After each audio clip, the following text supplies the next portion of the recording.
Hi, this is Keith Weaver with the Top Executive Strategy Podcast, where CEOs, COOs, and business owners share strategies for success. This is 6 questions in 9 minutes because the best strategies are concise business advice. So we're going to get right to it. So question number 1, tell us in a few sentences who you are and what you do. Yeah, I'm happy to be on the podcast. So my name is Jeff. And Jeff Whitlock. I'm a founder and CEO of a tech startup in Utah called Girbil.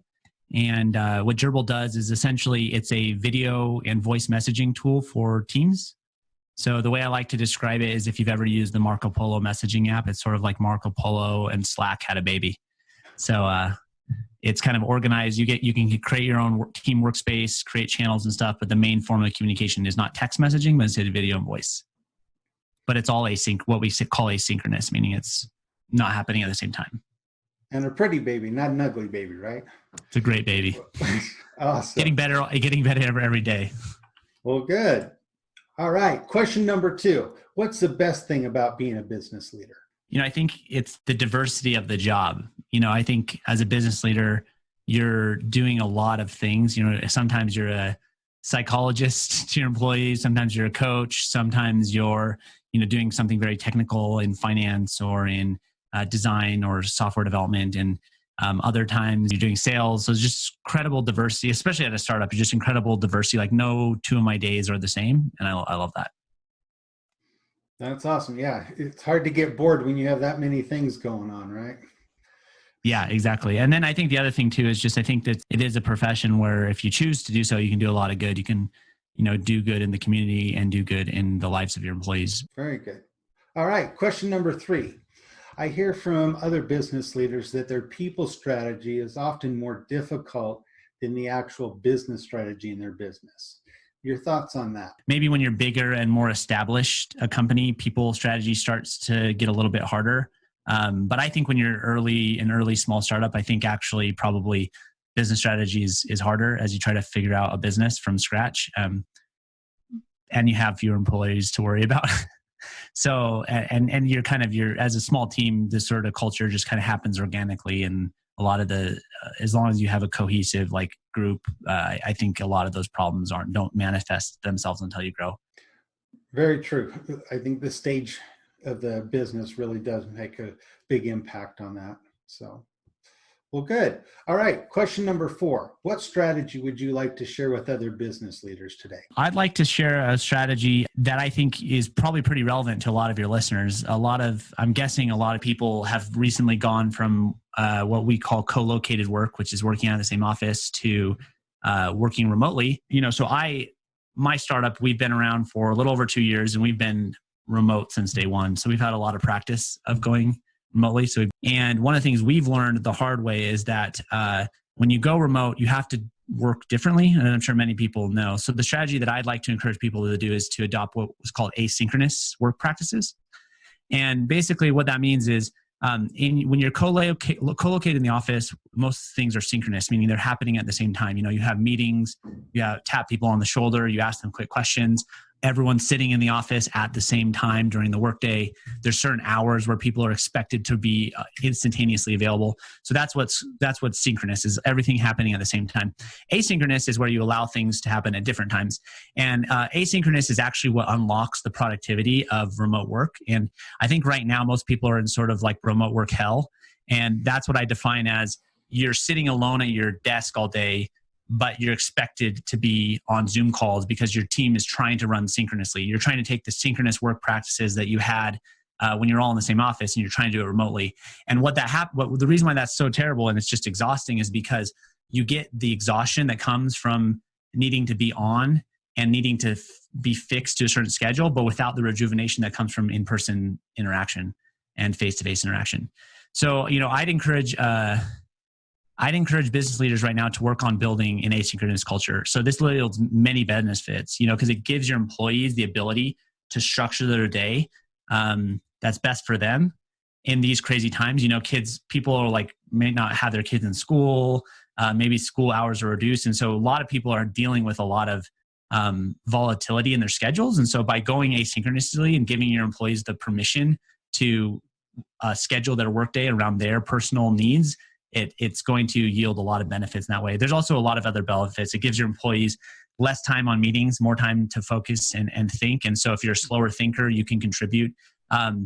You start to have artifacts. So like another thing we talk about is sort of high and low context cultures. So a high context culture tends to be office cultures because, and what that means is basically every interaction, people are expected to bring to that interaction lots of context because you all were in the same meeting yesterday, right?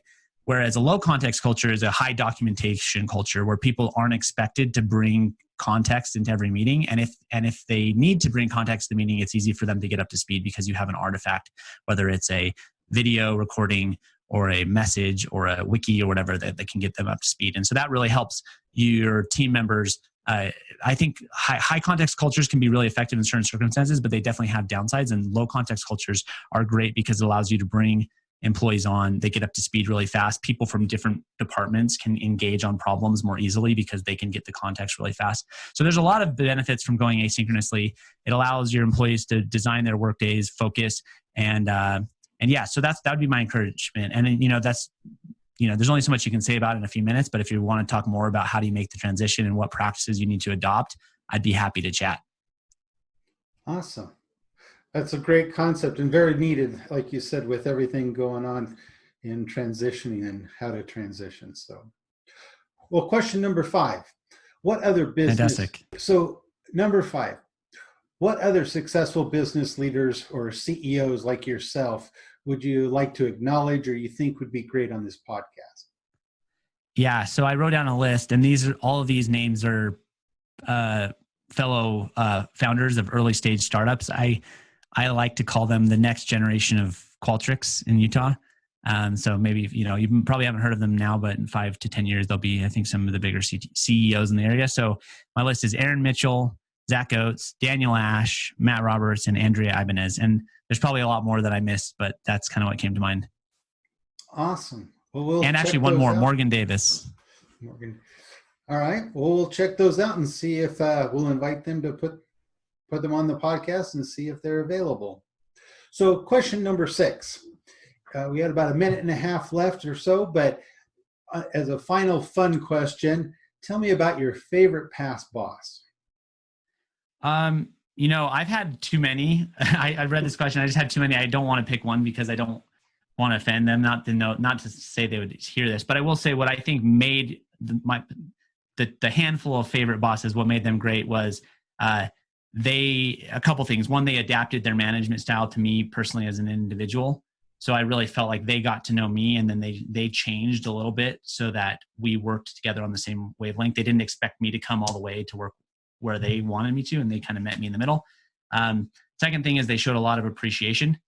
So it's they understood sort of, people have, there's that book called Love Languages. I actually also believe people have appreciation languages. People appreciate certain types of gestures. And so kind of learning to understand like what type of things made me feel appreciated, and doing those things made them an awesome manager. And then the third thing was they were willing to tell me when I was wrong and give me really tough feedback, but it was done in a manner of in a loving way that I knew was meant to make me better, and not in a way that was meant to tear me down. And so kind of those 3 things were I think if a boss or manager can nail those 3 things, then they're a great manager in my opinion. Well, all 3 of them kind of tie together because it shows that they really care about you, want to individualize things to you, whether it's the criticism or whether it's how they interact with you, how they appreciate you, different things like that. So, that's great. That's a great story. All right. Before we leave, why don't you tell people how they can get a hold of you? Yeah. So I'm available across most channels. You can find me on LinkedIn if you just search for Jeff Whitlock.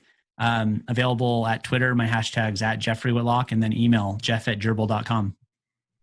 Awesome. Girbil's the name of my startup. Well, hey, it has been great to have you on today. And this is Keith Weaver with the Top Executive Strategy Podcast. And you can follow us on iTunes at Weaver Business Coaching or on LinkedIn. And we wish you the best success.